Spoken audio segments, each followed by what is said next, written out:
Kwa hiyo mchakato wa uumbaji tumesema ni mchakato ambao unatoka kwenye nuru au kwenye mwanga kama ilivyozungumzwa kwenye vitabu. Ni kweli kabisa, iko clear kabisa. Imetoka kwenye vyanzo vikuu vya uumbaji. Tunakuja kwenye mfumo wa mnunurisho wa nishati. Tukija hapa duniani tunakuja kama material. Tunakuja kama nini? Material ama nishati. Hiyo nishati inakuwa imebeba taarifa. Taarifa ya vitu mbalimbali. Tunakuja kama material. Kitu gani kinatafsiri hizo taarifa? Huo mwanga unaokuja katika, hiyo ni energy inayokuja katika ulimwengu wetu. Kinachotafsiri ni nguvu za asili au asili iliyopo hapa. Kutokana na uhitaji wa viumbe. Pengine inaweza kuwa ni mimea, pengine inaweza kuwa ni wanyama, pengine inaweza kuwa ni binadamu. Kila kiumbe hiyo inatafsiri hiyo nishati. Kwa sisi wote viumbe tulioko hapa tunaunganishwa na hiyo ayo material au hiyo nishati, mnunurisho huo. Kwa haiji kama DNA, haiji kama atom, haiji kama molecule, amna, inakuja kama material particle ndogo ndogo, vidogo vidogo, vinakuja misili ya energy. Kwa hiyo vikiwa vimebeba tu taarifa ya uhai. Sisi tumeelewa vizuri. Kwa hiyo vikifika hapa vinatafsiriwa kama atom. Sawa. Atom inatafsiri vitu vitatu. Inatafsiri electron, proton na neutron. Hizo zinakuja kuunda kitu kinaitwa seli. Tumeelewa, ndani ya seli tunapata kitu kinaitwa DNA. DNA, ndani ya DNA tunapata vitu vinne ambavyo vimetokana na mapokeo ya zile nguvu nne za asili. Tunapata vitu vinne kibiolojia tunaviita ni A, T, C na G. Sawa. Hivyo vinasimama kama nguvu nne zinazopokea taarifa moja kwa moja kutoka katika chanzo cha uhai kwenye seli. Vinamaanisha nini hizo herufi ambazo hizo tunaziita tunaziita nini? Ni nguvu, tunasema, kwa nitafuta lugha nyepesi ili watu wanielewe. Tunasema ni njia za kupokea taarifa kutoka nje ya seli, kutoka nje ya DNA. Sawa. Kuna mfumo wa mwanadamu ambao anao kwenye mwili unaitwa neva. Narudia tena, kuna mfumo wa mwanadamu ambao unaitwa neva. Soma shuleni. Mfumo wa nervous system ni mfumo wa kiroho. Sawa. Ni mfumo wa kiroho ambao mfumo wa nervous system unategemea taarifa kutoka kwenye huo mfumo wa nervous system zinaenda kupokelewa katika namna nne. Kwenye nini? Kwenye seli ama DNA. Sema C maana yake tunaweka cytons. Kwa hivyo ni vitu vinne ambavyo ni lugha ya kibiolojia. Lakini ukitafsiri katika lugha ya kawaida maana yake ni taarifa nne zinazopokea kumbukumbu kutoka katika vyanzo au chanzo kikuu cha uumbaji. Unaelewa? Kibiolojia mnasoma kama system of nerve. Ambazo system of nerve nitakuja kuzitaja, ziko 7 kuu katika mwili wa mwanadamu. Katika mwili wa mwanadamu ipo mishipa, sawa, ambayo imezunguka kutoka kwenye kichwa, kwenye uti wa mgongo wa mwanadamu mpaka chini huku, ambayo inasambaa kwenye mikono huku. Ndio maana unapata kujua mkono ni uinue hivi, umeelewa, nitembee, nifanye hivi, niongee. Yani hizi neva ndio zinatoa taarifa katika kila kiungo cha mwanadamu. Sasa hizi neva zipo connected na hizi seli au DNA ya mtu. Sasa DNA nilikwambia mchakato wake umeanzia kwenye nini? Kwenye atom. Atom kwenye mwanga ama chanzo cha nishati. Umezipokeaje au zimekujaje hapa katikati hapa kuna nini? Mpaka mtu ametokea, kiumbe ametokea. Na kuaje hapo wewe? Kuaje? Sio, umeelewana hapo vizuri? Sasa iko hivi. Simple way, kwa Kiswahili chepesi tu. Nitaka kuficha hapa lakini ngoja niwaelezee kwa urahisi sana ili muelewe. Sasa binadamu tunajua, tumesoma wote.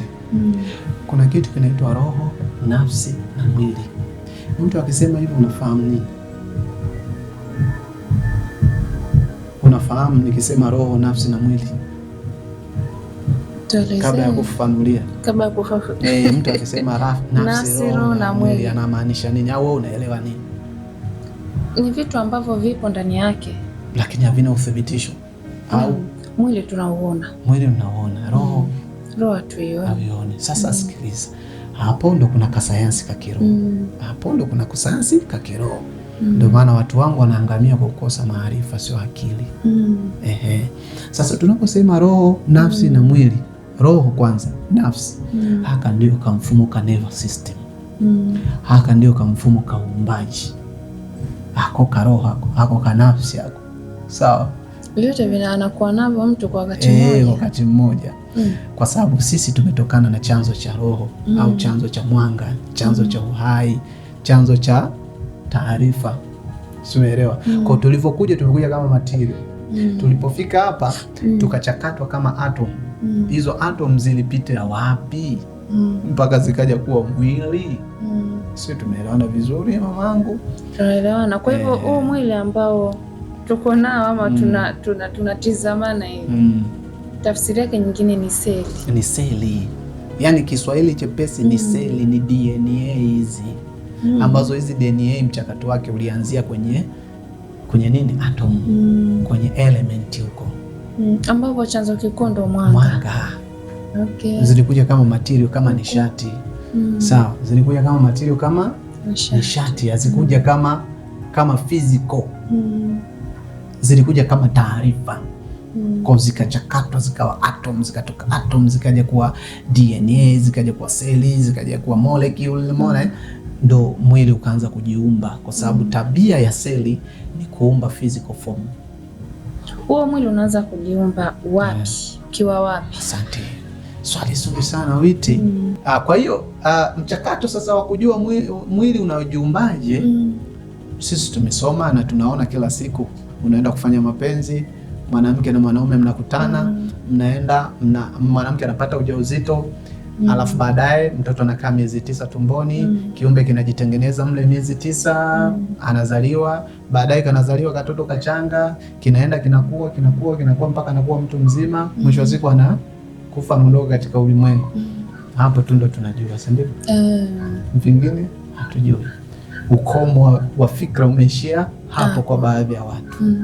Lakini sisi walimu wa kiroho tumeenda mbali zaidi, kwenda kuangalia sayansi ya kiroho inazungumziaje kuhusiana na uumbaji kabla ya kuitwa kiumbe ndani ya tumbo la mwanadamu. Kabla ya kuitwa kiumbe ndani ya tumbo la mwanadamu, tulikuwa seli, tulikuwa DNA, tulikuwa atom, tulikuwa nishati. Sio, nimeelewa vizuri? Sasa inatokaje? Sisi wanaume na wanawake, sawa? Wanaume na wanawake kwa maana ya nguvu mbili, hasi na chanya, sawa? Miili yetu sisi wote ni kitabu, sawa? Yaani seli ni kitabu, DNA ni kitabu ambacho kinachopokea taarifa na kutoa taarifa. Sisi tumeelewana vizuri? Sisi miili yetu imeumbwa kupokea. Tunapokea hizo nishati, tunapokea hizo seli, atom. Tunapokea atom, tunazipokea kupitia ngozi, tunazipokea kupitia nywele. Sisi tunaelewana vizuri? Tunazipokea katika namna kama nishati. Sio kama unanielewa Witi hapo? Sasa hivi unahisi joto, unahisi baridi pia, sio? Kwa hiyo hali ya kuhisi baridi, naanza kuelewesha sasa. Hiyo hali ya kuhisi baridi, hiyo hali ya kuhisi joto, unafikiri ni nini? Kwa sababu ya vitu ambavyo vinachochea kwenye miili yetu kuhisi ama kuelewa na kutambua. Sasa hapo ndipo walipofichwa watu. Hiyo hali ya kuhisi baridi na hiyo hali ya kuhisi joto ndiyo mchakato wa upokeaji taarifa. Sio, tumeelewana vizuri? Hiyo hali ya kuhisi joto, ya kuhisi baridi, manake baridi ni negative, joto ni positive. Kwa hiyo ukishasikia joto, manake tunazungumzia atom, element, particles za joto. Kwa hivyo najaribu kufikiri hapo kwamba pengine pia kuna sababu za wakati mwingine kuhisi joto usiku wakati hakuna mwanga wa jua. Yani ngoja iko hivi, nisiseme moja kwa moja joto au baridi kama ndo atom au ndo element au ndo nini, lakini hivi vitu vinafanya kazi kwa ushirikiano. Huwezi kuhisi baridi ama joto, lazima pia kuwe na taarifa ndani ya mwili wa mwanadamu ambazo zinategemeana na vitu fulani kama protein, inategemeana na enzymes ndani ya mwili wa binadamu, kwa sababu enzymes na protein vina kazi kubwa sana ya kupokea hivi vitu. Sio, umeelewa? Kwa mwili wa binadamu ni seli ambazo zinapokea taarifa muda wote, iwe mchana iwe usiku, muda wote. Kwa hiyo tunazipokea kama particle, kama chembe chembe. Kwa hiyo tukizipokea kama particle, kama chembe chembe, tunakutana, zinaingia ndani ya mwili wa binadamu, zinakutana na vituo. Narudia tena, nakutana na nini? Na vituo. Kwenye Biblia vimezungumzwa hivyo vituo, kwenye Qur'ani vimezungumzwa hivyo vituo, lakini kwenye vitabu vya sayansi vya kibiolojia vimezungumzwa hivyo vituo, ila kwa sababu watu wamevizungumzwa katika lugha tofauti tofauti, ndio mtu anashindwa kuviunganisha. Kituo cha kwanza ni kwenye ubongo wako, kwenye kichwa chako. Hichi kichwa hichi cha mwanadamu, hichi unachokiona, hichi ni kituo. Yaani pale kama ni kituo cha polisi. Sawa, kinapokea nini? Taarifa kutoka nje ya mwili. Narudia tena, sio ndani ya mwili, kutoka nje ya mwili. Inapokea taarifa. Sio, tumeelewana vizuri? Kwa hizo taarifa zinaletwa kama hewa ya dunia.